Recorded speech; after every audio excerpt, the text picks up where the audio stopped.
135 million downloads. That's significantly larger than Farmville was at its peak. But Farmville kind of tapped into what Dave talked about, this marketing outside of the device itself. They're in 7-Eleven. And I see like Tomcat has a big draw to maybe physical goods, talking stuffed toys or things like that. Do you have any plans to expand beyond the App Store?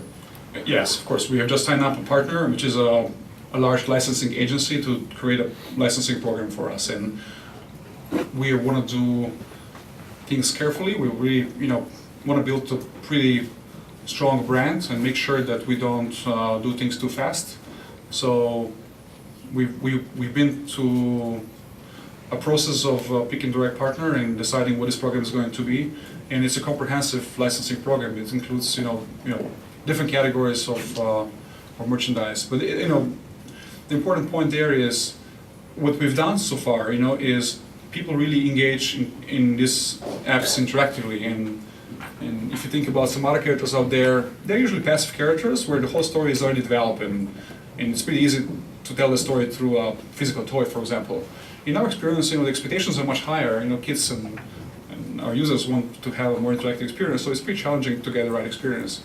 And we have enough time. I think we're really going to be focused on our distribution in the App Store and build our licensing program slowly. I have a quick question. Who did you target Talking Tom towards? What age group, demographic? And then the series of animals you released after that, you said you chose specific target audiences. Who were they, and what has been successful? So Talking Tom is really, it was designed for us. We wanted to have something that we would love to have fun with.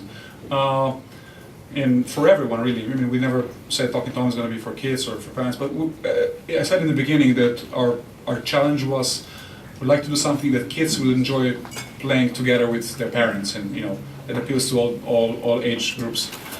With some of the other apps, we've tried to see whether we can create an app that will have sustainable rank and will appeal to a niche demographic. For example, we have a fairy, we have Lila the fairy, and it was an experiment. Or we have Rex the dinosaur, which is also only for boys of a specific age group.